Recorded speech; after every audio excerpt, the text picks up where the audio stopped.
Ladies and gentlemen, welcome to the National Constitution Center. I am Jeffrey Rosen, the president of this wonderful institution, which is the only institution in America chartered by Congress to disseminate information about the U.S. Constitution on a nonpartisan basis. And I'm so glad to see you all, those of you who were here last week for that incredible show with the journalists and the scholars about Trump's 100 days, heard me pitch this wonderful new We Love the Constitution website. And it launched last week. Justice Ruth Bader Ginsburg, senators from both sides of the aisle, and congresspeople have filed videos about what they love about the Constitution. And now is your turn. So this is your homework assignment. We're inviting citizens from around the country to post their own videos. You can do it. I'm not very tech savvy, and I was able to take my iPhone and just film 2 minutes about what I love about the Fourth Amendment, film your videos, post it, and be part of this great unifying project about this document that unites us in these polarized times. We have some wonderful programs coming up. Next week, John Adams and the Fear of American Aristocracy. We have Barry Friedman on policing, leading experts on the future of the Affordable Care Act. This superb members-only event on February 9th about the future of term limits with U.S. Senator Ben Sasse, Congressman Ron DeSantis, and Governor Ed Rendell, and then the wonderful opening night party for American Spirits, the rise and fall of Prohibition, which will be just a gin-soaked delight. So please be sure to join us for that. All right, ladies and gentlemen, you're really in for a treat. We're so lucky that our guest tonight has been generous enough to come from DC during this incredibly busy time to grace us with his presence. Don Verrilli was the 46th Solicitor General of the United States. As you'll hear in a moment, this is the best legal job in government, the lawyer who argues before the court about the constitutional positions of the president. And Don Verrilli was at the center of the great constitutional dramas of the Obama era, successfully persuading the US Supreme Court to uphold the Affordable Health Care Act, to recognize marriage equality, to uphold affirmative action. He also faced a series of other totemic cases involving voting rights and immigration. He is the 6th longest serving Solicitor General, having served for 5 years. He served with the greatest distinction, and I'm just so looking forward to debriefing with him about the incredible seat at the foot of history that he has just completed. Ladies and gentlemen, please join me in welcoming Don Verrilli.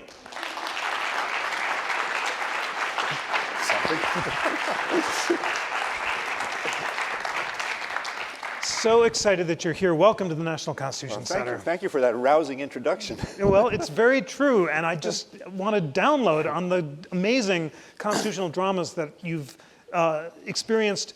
Let's begin with a very dramatic moment. You didn't talk to President Obama all that often, but you did have one dramatic conversation with him about marriage equality. Tell us about that. Yeah, no, it was probably the high point, actually, of my tenure as Solicitor General. You would think that that high point would have occurred at the podium in front of the justices, but actually it occurred in this one and only meeting I had with the president during my 5 years. To discuss what to do about an important case.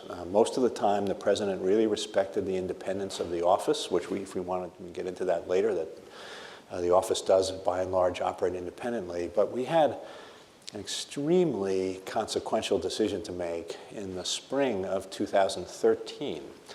At that point, the United States government was litigating the DOMA case, the question about the constitutionality of the Defense of Marriage Act, and was actually challenging the constitutionality of that federal statute on the ground that it discriminated on the basis of sexual orientation.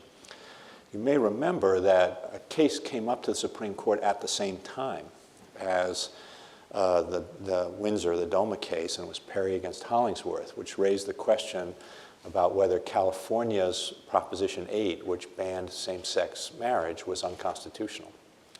And the government had to make a decision about whether to file an amicus brief in that Perry against Hollingsworth case in support of marriage equality. And it was a very difficult judgment to make because On the one hand, the principle that underlay the view that the Constitution ought to recognize marriage equality was very powerful.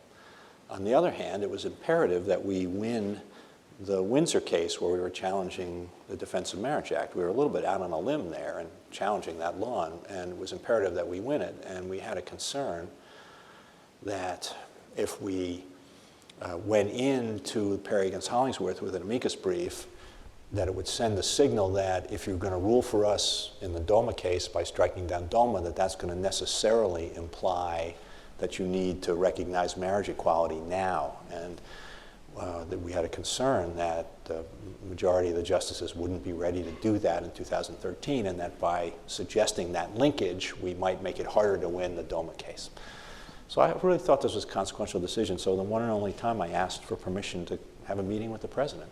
And we went in, the Attorney General and I went in and sat down in the Oval Office with the president. And what was remarkable about this meeting, and this will make sense to you when you hear a little bit more about the story, was he didn't realize we were coming. So, which means he hadn't prepared for the meeting.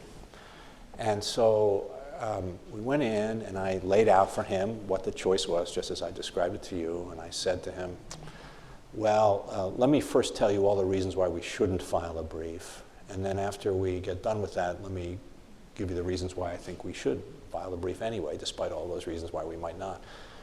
And I started to lay out my reasons why one wouldn't file a brief. And after about 7 or 8 minutes of it, he started saying to me, well, you know, if we file a brief, Justice Scalia is going to ask you this, and then Justice Scalia is going to ask you that. And then eventually he dropped the pretense of saying Justice Scalia is gonna, and he just started firing questions off as though he were Justice Scalia. And the depth of the man's knowledge of the intricacies of the 14th Amendment doctrine and the relevant case law, Romer against Evans, et cetera, that he was just pulling out of his head because he hadn't prepared for the meeting, was quite amazing.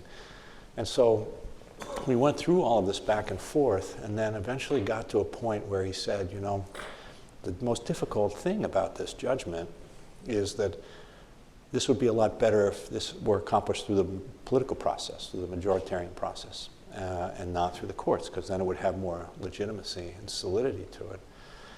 And he said, and you know, time is going to take care of this. He said, my daughters, you know, they don't think this is a hard question at all. Nobody under 30 thinks this is a hard question. This is going to take care of itself over time, so why should the courts intervene? And I said at that point, this is when the conversation got really interesting and why I think it was like the high point of my time in the government. At that point, I said, you know, I don't think that's right, Mr. President. I think what's going to happen is the country's going to evolve in a way much like it did with race, and that there are going to be two countries. There's going to be a majority of states that recognize marriage equality, and there's going to be a resistant minority of states that never do. And what about kids who grow up in those states who are gay? How are they going to feel? They're going to be when their own governments are telling them that there's something wrong with them. And then the president said at that point, yes, you know, it's a lot like Letter from a Birmingham jail. And I'm going to get choked up here because I get choked up every time I tell this story. I had, by chance, read Letter from a Birmingham jail the night before in preparation for this meeting. And I had it with me, a copy of it with me. And I said, right. And I opened to the paragraph in the letter where Dr. King was describing the feeling, the expression that he saw come over his daughter when he had to explain to her that she couldn't go to the amusement park because of her race, and the clouds of inferiority forming in her young mind. And I said, it's just like that. And then he said, well, maybe. Now, I don't think for a minute that this conversation caused him to change his mind from being disinclined to being inclined. I think he was, you know, probably going to authorize the filing of this brief all along. But I just thought it was, you know, on every level, the most remarkable thing. Here was the president making a judgment, thinking about all of the right things. You know, should we leave this to the political process, or should this be done by the courts? what's the right way to think about that? Having an absolute command of the legal doctrine, but then thinking beyond doctrinal terms and beyond even sort of your conventional constitutional terms to think about this in the broad scope of the country's history. It was amazing. It was just an amazing, amazing moment. And I'm really, really lucky I had the job of being Solicitor General for any number of reasons, but that's the top one, really. So. Wow, that's an incredible story. Yeah. Thank you so much for, you hadn't told me that, and Yeah, that is absolutely Yeah. stunning. Yeah. Do you, the court faced a similar choice after Brown v. Board of Education, when it was obvious that the logic struck down the anti-miscegenation laws, but it waited for almost a decade because it didn't think the country was ready. Yeah. Ultimately, was it the legal arguments or the change in the culture that persuaded the court, and how did you shape the legal arguments accordingly with that in mind? You know, it's really interesting. You know, I don't know. I don't know. I mean, it was evident in Hollingsworth against Perry in 2013 that case was argued the day before Windsor. It was Hollingsworth on a Tuesday and Windsor on a Wednesday. It was evident within about 40 seconds into the oral argument that there was no way that the court was going to find marriage equality in Hollingsworth against Perry, because the liberal justices immediately started saying, well, is there standing here? And that's, of course, a technical legal doctrine. Do the parties have the right to even bring this case? And if the court says no, then they never reach the merits of the issue. And the liberals were asking questions suggesting that the case didn't belong in the Supreme Court. So it was pretty clear in 2013 that there was no appetite to take that step.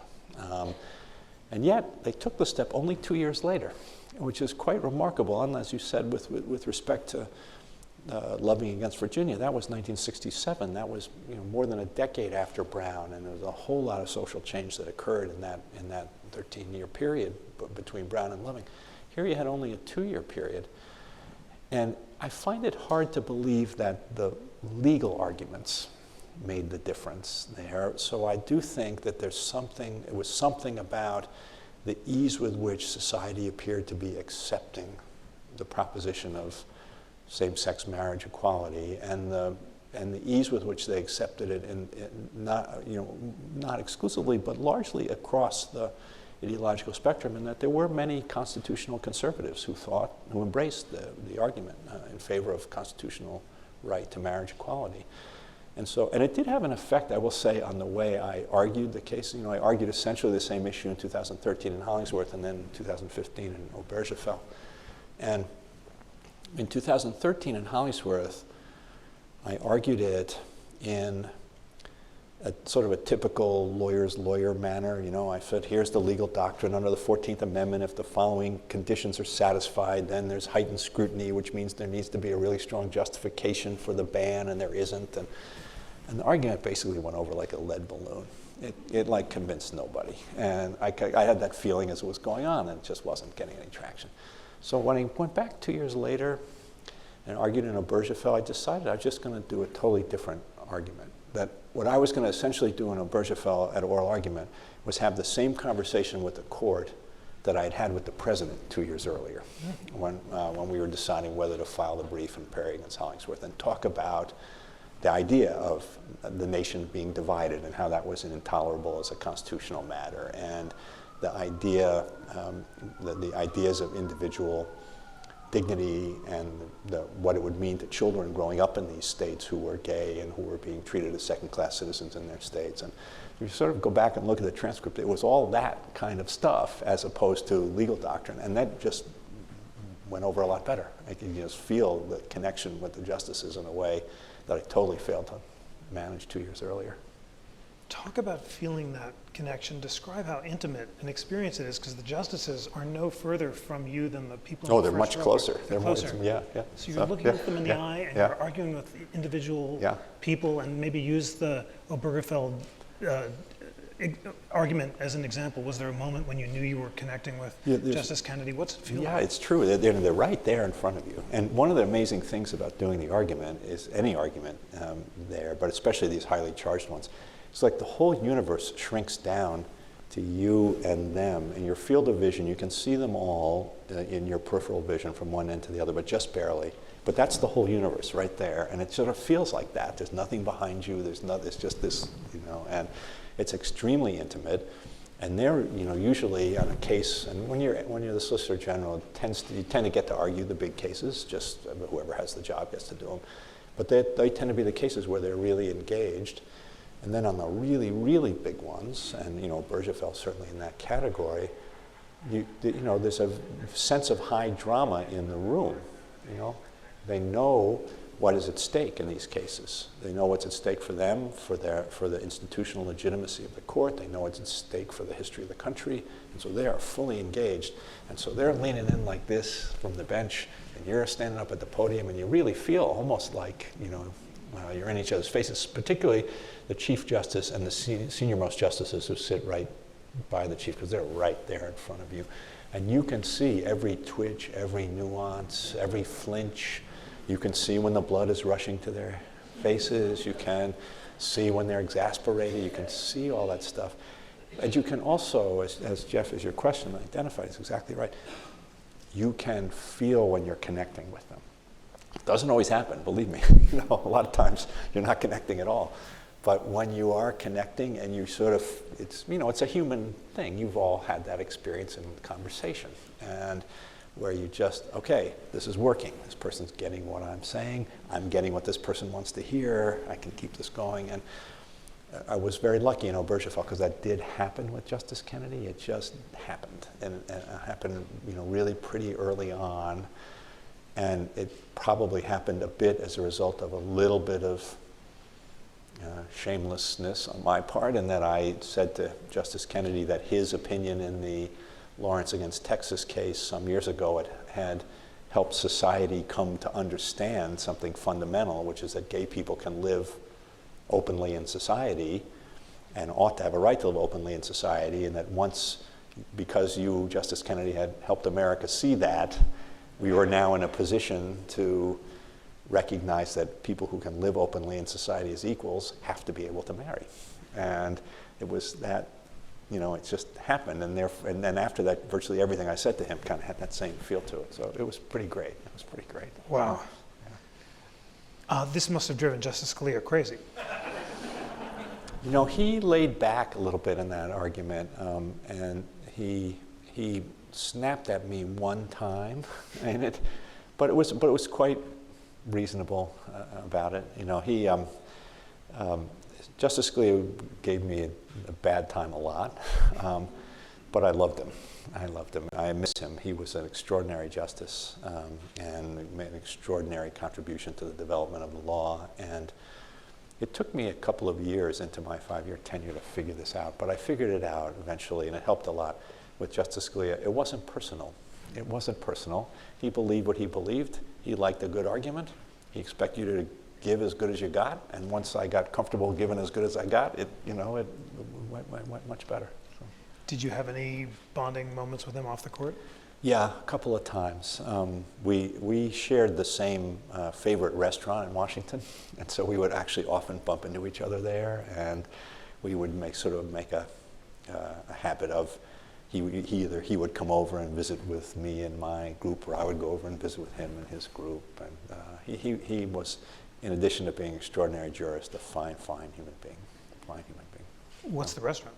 Tosca. Tosca, yeah. He used to like AV, which was the pizza place that went out of business, and then he was a little fancier. But. Right.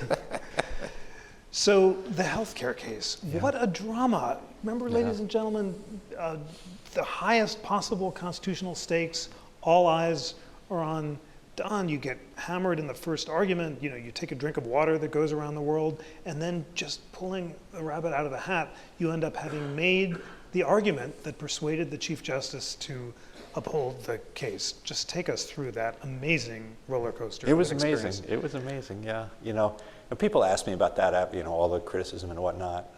And as much as I loved the experience of doing a Bergefell, the thing I'm most grateful that I got the chance to participate in while I was a public servant was that case.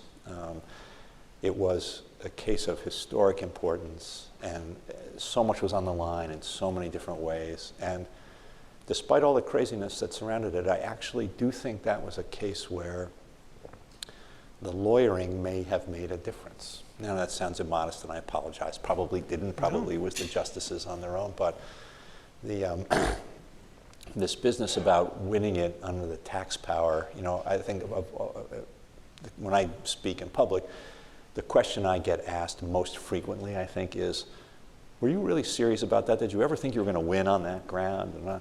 And this, again, I apologize because I know this sounds immodest, but actually, I felt all along like that was a really good argument, and one that we needed to preserve and develop and present as effectively as possible, because it was a narrower ground for upholding the constitutionality of the law. If the law were upheld, the mandate, to have health insurance were upheld as an exercise of the commerce power, that would imply a very, very broad power on the part of Congress to order people to purchase any good or service that Congress thought there was a national interest in promoting, and even make it a crime not to if it's a commerce power case. That's a very, very broad power. If it's a tax, however, if the thing is set up so that either you do X or you pay a tax, if you don't do X, the only thing Congress has the power to do under the tax power is tax. And so all it can do is say, if you don't do X, we will tax you in this amount. And so it's a narrower power. And so I had thought that was, had the potential to be a more attractive landing place to uphold the law. And as a result, I tried to nurture that argument along the way and improve it. And I did feel like the government had been making it all along, but that we made it in a more effective way when we got to Supreme Court. And then in that second day of argument, when I was getting the bejesus beaten out of me, I was bound and determined to get the tax power into the discussion. So there was an unusual case in that normally the arguments are 30 minutes per side, but that day they gave 1 hour per side. So I was about 45 minutes into my hour, and I started saying, I want to turn to the tax power now. I want to turn to the tax power now. And I still got about 5 more minutes of being banged around on the commerce power. And then eventually I got to the tax power. And I got about 10 minutes in on the tax power in the last 10 minutes of the argument. And something I feel really good about, because if you go back and look at it, the sort of the points we ticked through in that oral argument are actually right there in the opinion. And so, as I said, while it was an epic struggle, that whole case, and a titanic battle, and we just barely won by the skin of our nose. It was an amazing thing to be a part of. So, I'm a great admirer of Chief Justice Roberts' effort to put the institutional legitimacy of the court front and center. And it was widely reported that was one of his considerations in deciding to uphold the act, that he thought that it was important for the court's legitimacy to be perceived to be above politics. Do you feel that was a consideration, and is it a legitimate consideration? So I completely share your admiration of the Chief Justice in that regard, in many regards, and certainly in that one. I think he does have a powerful sense of the court's place in our system and in the critical, central importance of maintaining the court's legitimacy in order not just for the court to function effectively, but for our whole constitutional system to function effectively. And I think that he believes, I've never spoken to him about it, but I just think that objective evidence is there that he believes that maintaining the court's legitimacy is a very important part of his job as Chief Justice. And I think he acts upon that in many ways.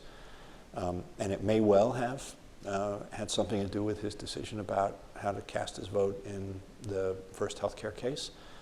And I think that's a completely legitimate consideration. In fact, my sense of things, when you argue these cases, and I'm up, as SGA was up there like every month, 7 months a year arguing these cases, and I felt if there was a problem with the justices' approach to the cases in the law, it was that sometimes it felt too much like I were in a law school seminar having a discussion, as opposed to being cognizant that what we were doing was talking about how the judicial power, the Constitution describes the powers of the executive and the Congress, and then the judicial power, it's a power of government that gets exercised in the real world to bring about effects in the world. And that I think having an acute cognizance of that you're exercising the government's power and it's going to have effects in the world, is just vitally important to carrying out the court's responsibilities effectively. And I think the Chief Justice totally gets that, and I applaud it. I applaud it. Now, if the Affordable Care Act is repealed, as the new President and Congress have pledged, how does that victory look in retrospect? So, it depends. You never know how things. You ask me in 5 years, Jeff. Yeah. But here's what I think actually about that. I think that it's important for two reasons, maybe three reasons. One is, I think the example of judicial restraint that the Chief Justice set and the court set is very important, and that will endure, and that's not tied to a particular policy or a particular partisan view. I just think it's vitally important. It's the right thing, I think, for the court, and so I think that's quite important. In terms of jurisprudence, I think that it's just unclear to me how significant the decision will be over time. That tax power argument is there for future Congresses to rely on if they want to, but there are also limitations on the commerce power that are there to constrain future Congresses. So I just, time will tell on that. But then the third thing, and this is where I will be a bit partisan about it, and I can't help it because I'm just so attached through my experience to this law. The law is a part of me, and I'm a part of it, and it's the way it is. Even if the law is repealed, one thing that seems to be happening that I take some measure of solace in is that the terms of the debate are really not they're really not about whether it's the role of government to promote universal access to health care or whether it's not the role of government to do that. And at the time of the passage of the Affordable Care Act 6+ years ago, that was the debate. Now the debate is what's the right means of doing so. Maybe less government regulation, maybe more, maybe access to less comprehensive coverage, maybe access to more comprehensive coverage.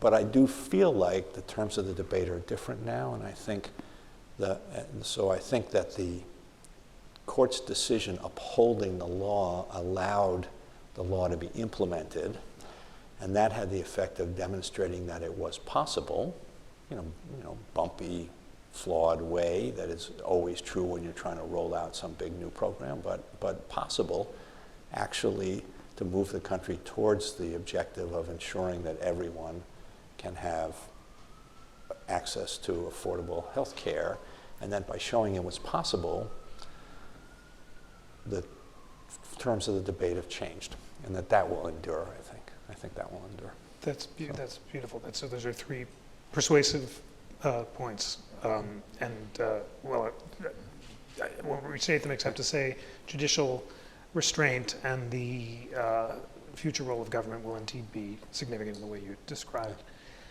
Get more of a sense of what it's like to be SG. It's such a cool office, ladies and gentlemen. It's the best legal job in government. The Solicitor General has the coolest office in the Justice Department with 2 levels and this inspiring statement, the U.S. Wins its point every time justice is done. What's it like to debate in the Justice Department and then to go over to the court? You've described how intimate it is, but just give us a feel of what this amazing job involves. It is an amazing job, I was so privileged to be a part of this place. The office has a long tradition, goes back to 1870 when it was founded, at the same time the Department of Justice was founded after the Civil War. And It's a quite small office. It always has been, is now. It's 21 lawyers. There's an SG and a principal deputy. They're the two political appointees. The president chooses those people. And then there are 3 career deputies and 16 career assistants. So 19 of the 21 lawyers are career lawyers. So it's essentially a nonpartisan operation. And SGs throughout history have made a point of hiring a mix of conservatives and liberals among the young lawyers, so there's always a diversity of perspectives, and the office considers its job to represent the interests of the United States government and the people of the United States in front of the Supreme Court, not to advance any president's partisan agenda. And the lawyers in the office really believe that deep down in their cores, and that is what the office does, and it's quite an inspiring thing, because what you see then is you see these very young conservative lawyers rolling up their sleeves and pitching in, helping me try to win the Affordable Care Act case. And you see these young liberal lawyers rolling up their sleeves trying to defend the government's surveillance practices, which you know they don't agree with, because that's the, you know, it's the mission of that office, and it's a very tightly knit group. And you think about it, I liked to say when I had the job that it was the best bargain the American taxpayer got, because you got 21 lawyers, and the budget for the office is about $11 million, and that includes like $1 million of imputed rent or something, so it's not a lot of money. And here's what you get for that from 21 lawyers. They brief and argue 60 cases every year in the Supreme Court. There's about 30 cases a year when the United States is a party, and there's about another 30 cases where we're a friend of the court, amicus curiae. And so they brief and argue 60 cases a year, every year. And then on top of that, they've got all these other responsibilities that they've got to carry out on behalf of the United States government, including they have to, every time the United States loses a case in the lower courts, the United States government can't appeal unless the SG approves the appeal. And there's this elaborate process of memos, et cetera, for approving appeals. And the United States loses like 2,000 cases a year. So they've got to process 2,000 of these appeal recommendations. And they do this staggering amount of work tirelessly, without complaint, at the absolute highest level of quality. And you know, when you're SG, you get to work with these people. And that's what you spend your time doing. And then when you're not doing that, you put on your morning suit. You know, you have to wear a morning suit when you're in the SG's office to argue your case. And then you pile into a van and you drive into the basement of the Supreme Court, and then you take an elevator up and you go in, and you're part of that process. You know, the whole thing is just amazing, amazing. So the morning suit thing is interesting. You know, that tradition goes back a long way. And when I became SG in the spring of 2011, I thought we should get rid of it. And because Elena Kagan had abandoned it. Because it's sexist, right? It creates a terrible problem for women, right? And now there's significant number. We had Elena Kagan as an SG, and then we had significant numbers of women in the office. And what are they supposed to do? Because morning suits are for men, you know. And so, and different women in the office had adopted different strategies. Some would wear a morning suit. Some would wear a morning suit jacket and then have a skirt made of the same material as morning suit pants. And others would just wear business suits like Justice Kagan did. And I thought, you know, this is time for this to end. It's sexist, it's unfair. And so when you become SG, at first there's a ceremony, all of about a minute long, where you get presented to the court. And so the counselor to the Chief Justice, a fellow named Jeff Menier, a wonderful lawyer, used to work in the SG's office, and he called me up in June of 2011 and said, we want to do the presentation ceremony on June whatever. And I decided I would use this as the occasion to bring up the morning suit thing. And so I said, okay, Jeff, that's fine. But I don't have a morning suit, and I'm not going to have one by June, whatever. So I just want you to know that. And by the way, here's what I'm thinking. All right, so, and then Jeff got a little bit of a queasy sound in his voice. And he said, well, let me talk to the Chief Justice. And he called me back about 2 minutes later. And he said, the Chief Justice says you will be in a morning suit on June 21st. So I dropped the idea of getting rid of the morning suit at that point. But I had to find a morning suit. I couldn't, you know, and you can't buy a morning suit off the rack in the United States. If you live in Hong Kong or London, you can, but you can't in the United States. You can either have one made, or you can like go to a formal wear shop and see if they'll sell you a secondhand one. But I couldn't accomplish either of those things in the few days I had to get ready, so I had to borrow the various pieces of it. There's some old morning suit pieces kind of hanging around in the SG's office. And there's some pants hanging in the closet, but they all look like they were left behind by William Howard Taft. He was SG one day, and eventually I found a pair of pants that fit. And I borrowed a vest from one of the deputies, and I bought the tie, but I could not find a suit coat that fit. I found one that kind of could fit on my arms, but it was like this, the sleeves were kind of like that. And so, but that was all I had. So when I went in, I did the whole ceremony like this. Anyway, so that was my, further confirmation that they should just get rid of the thing. Why is it called a morning suit? It got me, because I think you wear it during the daytime. You wear it for formal functions during the daytime as opposed to evening wear. It's I think that's a little more jolly and jaunty. Right, something like that, right. Spectacular.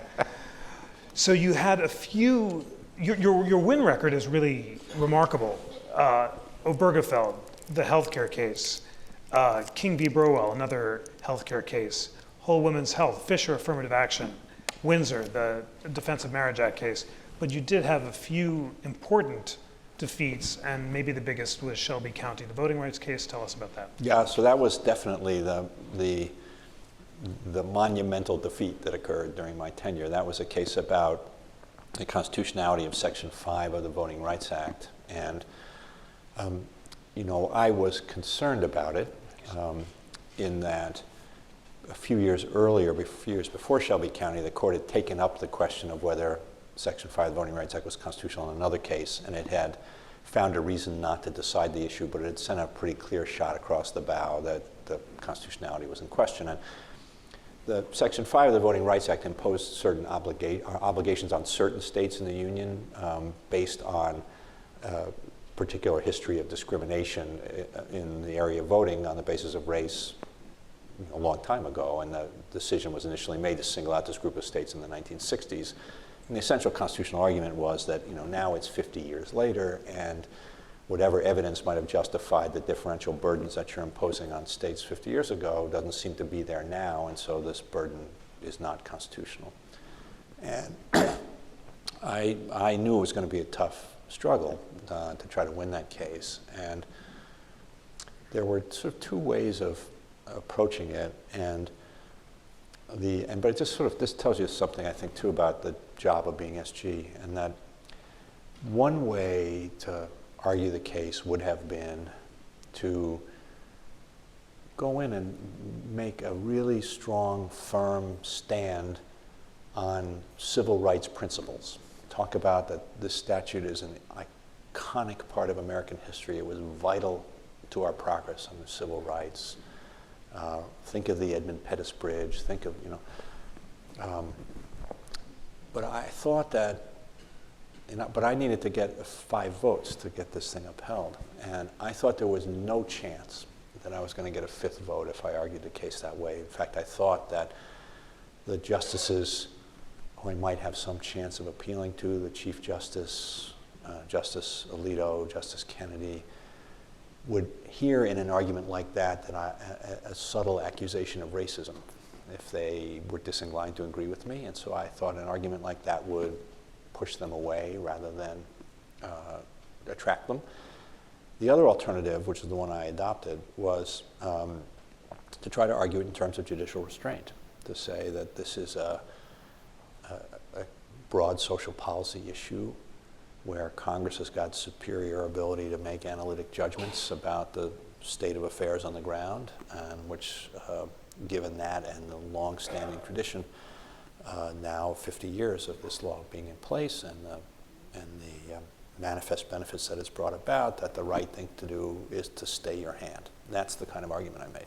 And I didn't get my 5th vote with it. I still think it was the right way to approach the case. It didn't win me a lot of plaudits among the civil rights community for arguing it that way, but I still think it was the right way to argue the case. And, and it is a case that I think, unfortunately, has had some, I knew it was going to be a hard case to win, and I don't want to minimize the argument on the other side of the case. I thought, the decision to maintain the states that were under Section 5 was based on 50-year-old evidence, and Congress had not ever updated the evidence, and that was a concern. And I understand the argument.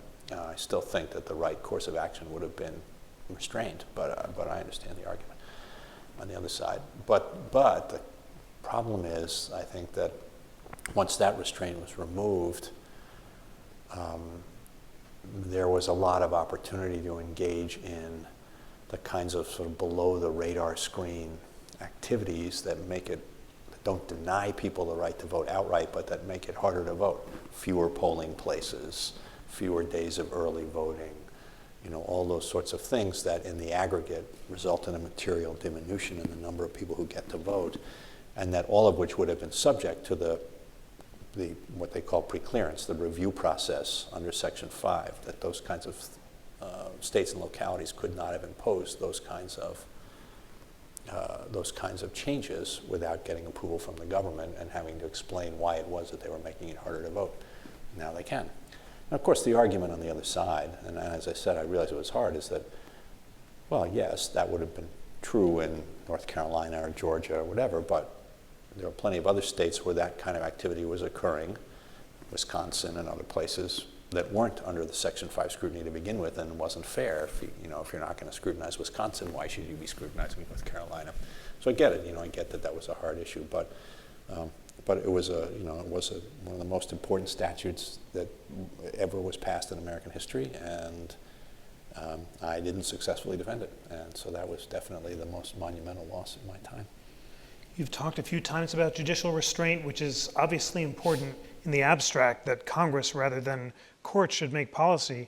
But then you think about the Voting Rights Act and you think about the campaign finance law struck down in Citizens United, and neither of those laws, passed by huge bipartisan majorities at the time, could pass again in this Congress. Is judicial restraint more than an abstraction from that perspective? So,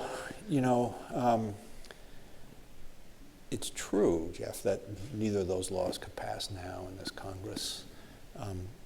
But that's true about a lot of laws, and I think that you really do have to think about it that way, that the question can't be, is this law reflective of where the will of the legislature is now? Because then it's just open season on laws, especially given all of the difficult checks that are built into our system that makes it hard to enact any law, that I think you have to be really careful about that it's not just about gauging the popular mood. You have to really think about the fact that these laws were the product of a process that we believe in and we believe is presumptively legitimate, and that it's presumptively legitimate because it's not only the product of the majoritarian process, but you've got to get it through the House and the Senate, and you've got to make sure the president signs it, or you've got to overcome this veto.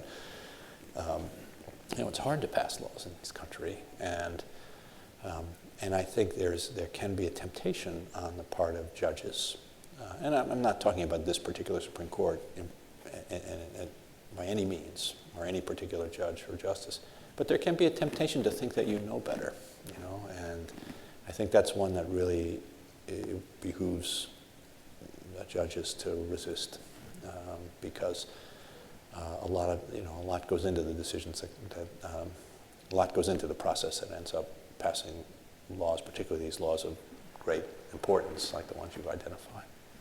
When you put it that way, that brings the civics lessons to life. We're having this debate in the country now about whether, and around the world, about whether government by referendum is a bad thing because it's just a flashpoint of the people's will. And you're reminding us that ordinary laws, even though they don't have the status of the Constitution, are really hard to pass. They have to go through a lot of steps, and that's why they deserve special respect. Our system in particular, yeah.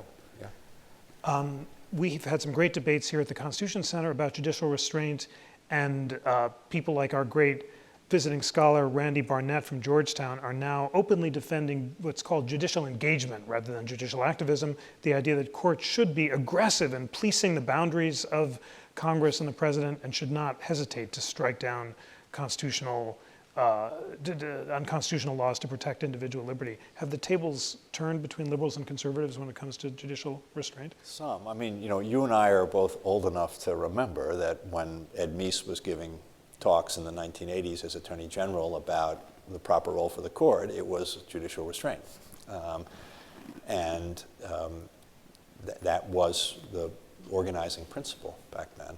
And so it's different now. It's different now. And you know, Randy Barnett has got he's a brilliant thinker, and he's got a very cogent point of view. I don't agree with it, but he's got a very cogent point of view, and I get it. I think the problem with it is that particularly when you're talking about the realm of economic and social policy legislation, where are these lines going to come from? You know, when you're always asking the question, how much is too much? You know, that's a different kind of question, to me at least, than is your right to free speech being infringed? That seems to me to be a much more confined kind of question, as opposed to has the government gone too far or just the right amount here in regulating in this area, or has it gone too far in regulating in that area? That's the problem for me. Is I think at the end of the day, with respect to that approach, it just seems standardless to me, and that therefore invites the courts to just decide what the public policy of the country is going to be, which I don't think is a good place. Just one more beat on this, because it's so important. The Constitution Center, as I mentioned when we were talking, is starting a national commission uniting liberals and conservatives to ask, what would Madison think of the president, the Congress, the courts, and the media today, and how can Madisonian values be resurrected in our polarized age? And progressives now are rediscovering the virtues of a constrained presidency and courts enforcing limits on Congress. So are the tables turning once again? Yeah, right. And so, you know, it's a really interesting, challenging problem. When you're in the executive branch, as I was for 7.5 years, on the one hand, you know, I felt like, and a lot of people are going to disagree with this, maybe some of you will even hoot when I say it, but I felt like in the main, the president was not trying to assert unilateral Article II authority to do much of anything under the Constitution. And in the main, what he tried to do was find a source of authority in legislation and then ground his actions on the basis of legislation. And you could debate whether he was stretching a little too far sometimes in trying to do that, but that's what he was trying to do, I think. But there is, you know, and the problem is when you are in charge of the executive branch of the government, the country looks to you to solve the big problems that come along. And if you're not in a political climate, in a political situation in which you can work collaboratively with the Congress to pass laws to deal with the problems that the country is confronting, most presidents, I think, would come to the conclusion pretty quickly that the public isn't going to tolerate it if my answer is, well, I'd like to be able to solve this terrible problem, but the Congress won't help me, so I can't do anything. The public just wouldn't accept that. And even though that's the way our system is designed in some ways, of course, so there's always going to be this enormous, enormous pressure, I think, on the executive to act in the face of the problems of the country. And to the extent that Congress is not willing to participate in that, this problem is going to continue to get worse. Now, it may be that now with the presidency and the Congress in the hands of the same party, you won't have that. I think had the Democrats won this election, that problem would have really, as difficult as it was during the last 6 years of the Obama administration, would have been worse, I think. May not be now with this alignment. We'll have to see. But there's going to be, I think you'll see this pressure even with this alignment that, the country, and it may not be a healthy thing, but the country thinks the president's supposed to solve the country's problems. And presidents feel that pressure. And they fail to act on that at their peril, I think, politically. We have a wonderful stack of questions from our phenomenal audience, and here's the first one. Out of all the cases you've argued, which one impacted you the most on a personal level, and how did that affect the legal strategy of your presentation before the justices? The healthcare cases impacted me the most on a personal level. And I don't know that it had an impact. Well, maybe it did have an impact now that I'm sitting here thinking about it, so it's a good question. And the reason it did is not so much a legal thing, but once I got involved in the defense of the Affordable Care Act, and that happened even before I became SG, when I was in the White House, I was working on this. I would meet people all over the place who would talk to me about how important it was that some family member of theirs now had access to health care. I met somebody, I was traveling and met somebody in Denver who said, my sister lives out here in Denver and she's got X condition and she's never been able to get health care before and now she has it. And then I even had one colleague who worked with me in the White House who had a son with a terrible chronic condition, which was never going to go away, teenage son, who said, the thing about this law, now my wife and I now know that if something happens to us and we die, that our son's going to be okay, that he'll have health coverage. And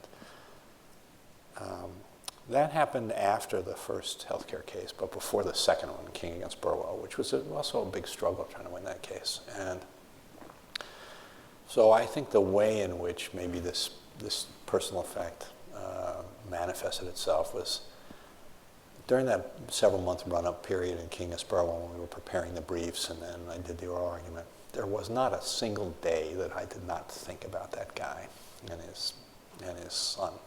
Well, I got to meet, actually. I just happened to bump into him and his wife and his son on the night before Thanksgiving in the streets of Washington, D.C. I got to meet the son. And so it was, you sort of kind of connects you up to the reality of what you're doing.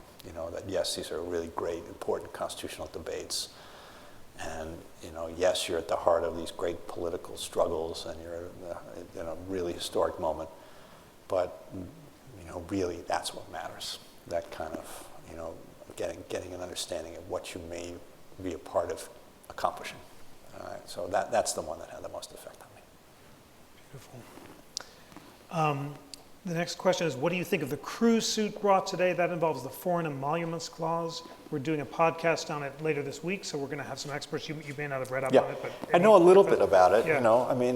There are a few debates there that have to get worked through. Does the Emoluments Clause, Foreign Emoluments Clause, apply to the president at all? That's a legal question that's going to have to get answered, I guess. And then, what is an emolument? If you get something at fair value, if somebody just pays for a hotel room at the fair market value, is that an emolument or not?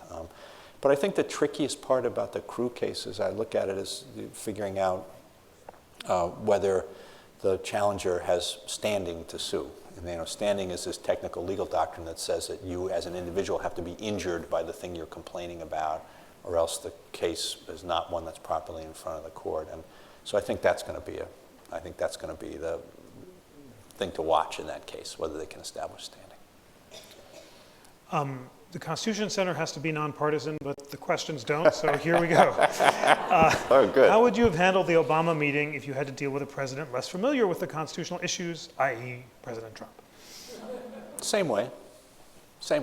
Might not have been quite as ennobling a discussion, but same way. Sorry, I would have made the same points, I think, in the same way. So. Where do you see the Constitution going with medical recreational marijuana laws at the state level in the next few years? Uphold Gonzalez and Raich?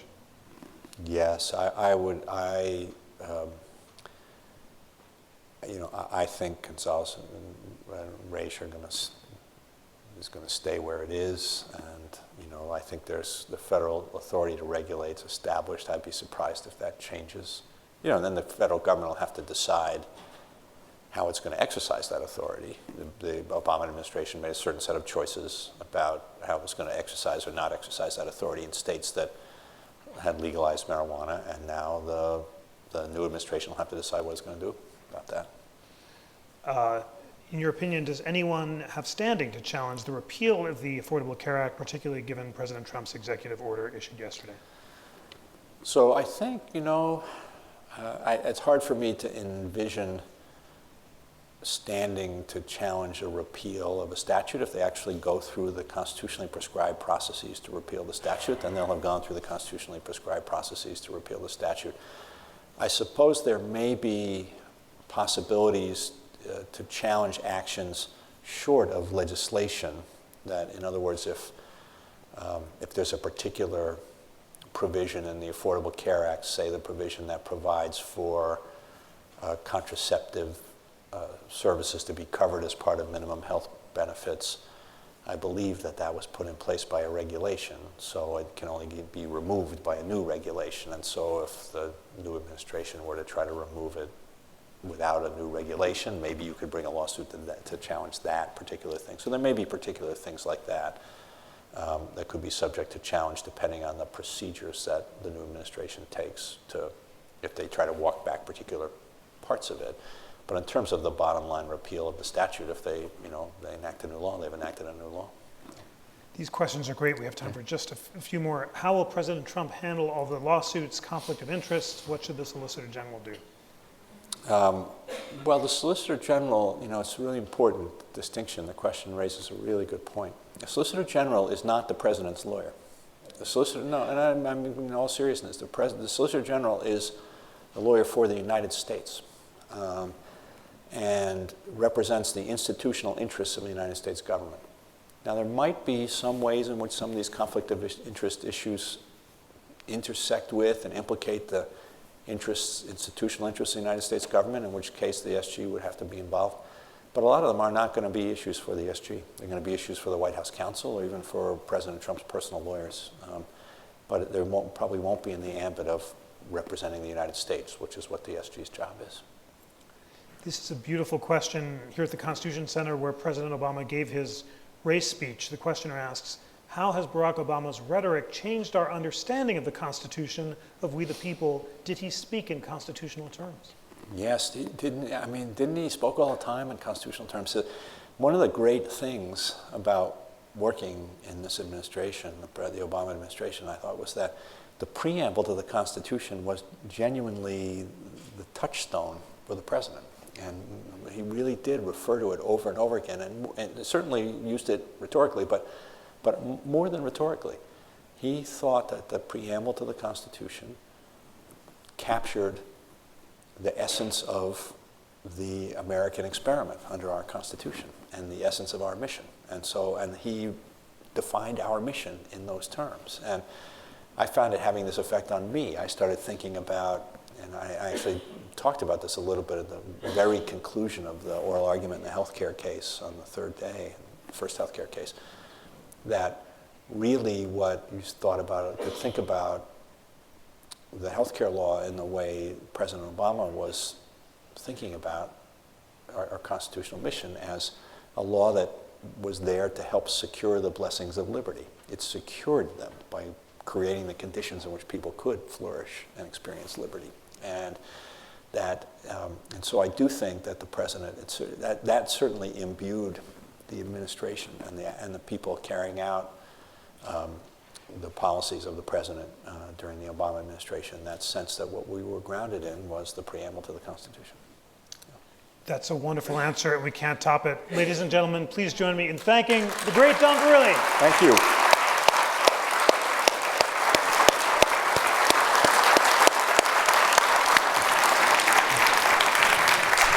Great. That was really fun.